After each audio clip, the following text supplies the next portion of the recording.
अस्सलाम वालेकुम स्टूडेंट्स, उम्मीद है आप सब खैरियत से होंगे। आप है यूट्यूब चैनल पर खुश आमदीद।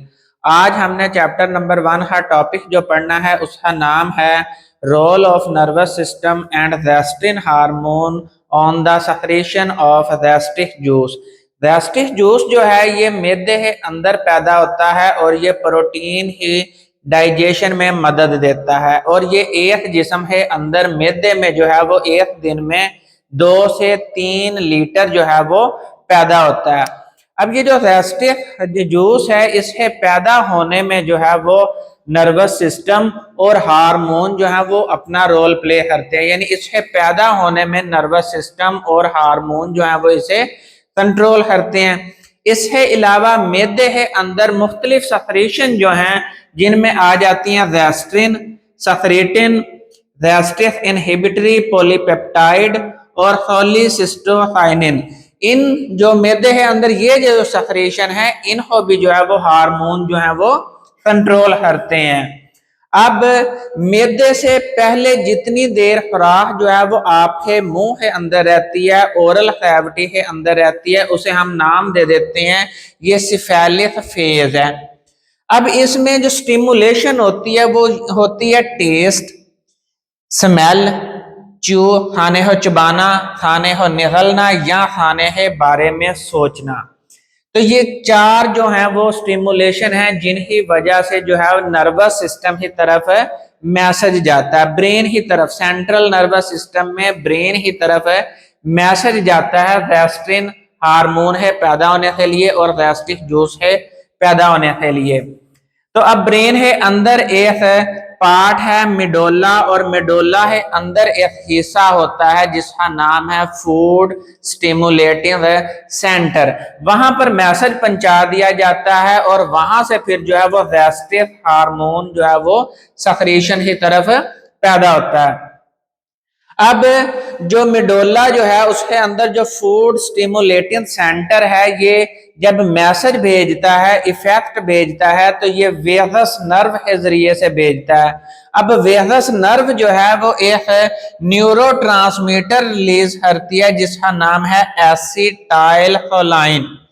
ये एसिटाइलकोलाइन जो है ये मैदे के अंदर जो है सरफेस म्यूकोसा जो सेल हैं वहां से म्यूकस पैदा होती है। इसके अलावा वहां पर 3 तरह के और भी सेल पाए जाते हैं। पेराइटल सेल जो है हाइड्रोक्लोरिक एसिड पैदा करते हैं। इसके अलावा जो है वो चीफ सेल हैं जो है पेप्सिनोजेन हार्मोन पैदा करते हैं जो प्रोटीन डाइजेस्टिंग है इंजाइम है।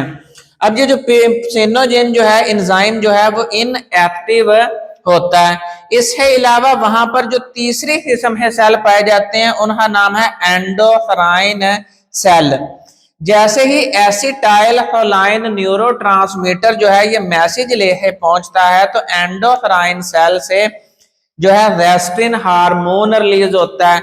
ये रेस्टिन हार्मोन जो है ये ब्लड है अंदर शामिल हो जाता है। ब्लड के जरिए से ये ट्रेवल करता हुआ पेराइटल सेल और चीफ सेल के पास जाता है जहां पर HCl ही प्रोडक्शन और पेप्सिनोजेन जो एंजाइम है इसकी प्रोडक्शन में इजाफा हो जाता है। अब ये HCl ही प्रेजेंस में पेप्सिनोजेन जो है वो इनएक्टिव से एक्टिव फॉर्म में बदल जाता है। एक्टिव फॉर्म का नाम है पेप्सन। पेप्सन जब एक्टिव हो जाता है तो ये प्रोटीन ही डाइजेशन में मदद देता है। अब स्टिमुलेशन यानी रेस्टिक हार्मोन जो है ये रेस्टिन हार्मोन जो है ये जिसके नतीजे में रेस्टिक जूस पैदा होना है उसके लिए स्टिमुलेशन क्या है।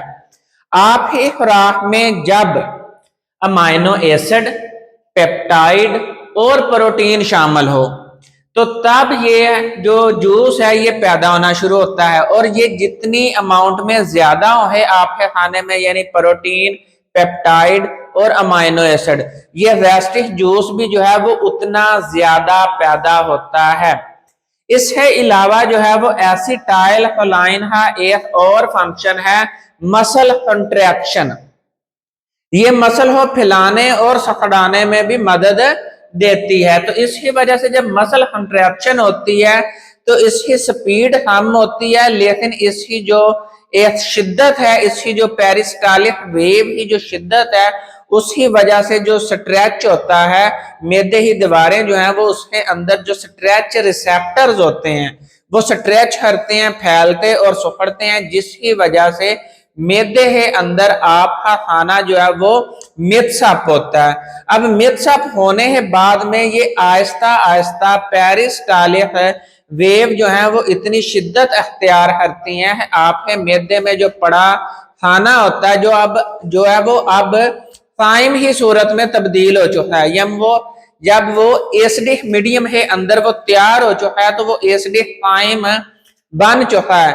अब ये एसिडिक फाइम हो जो है वो दीवारें स्ट्रेच करती हैं और फैलती हैं, तो उस दौरान वो उस फूड को प्रोपेल कर दिया जाता है, पुश कर दिया जाता है टूवर्ड पाइलोरिक स्फिंक्टर। ये जो पाइलोरिक स्फिंक्टर है ये मेदे का आखिरी जो है वो ओपनिंग है जहां से अब खुराक जो है वो स्मॉल इंटेस्टाइन है अंदर चली जानी है। स्मॉल इंटेस्टाइन है मुख्तलिफ हिस्से हैं, ड्यूडेनम इसका पहला हिस्सा है। तो इस तरह जब जैसे ही ये पावरफुल हो जाती है तो एक तो फूड मिक्सिंग हो जाता है, दूसरे नंबर पर खाने को पुश कर दिया जाता है पाइलोरिक स्फिंक्टर की तरफ। उस दौरान जो है वो ये जो पाइलोरिक स्फिंक्टर है ये पार्शली क्लोज्ड होता है। क्यों है?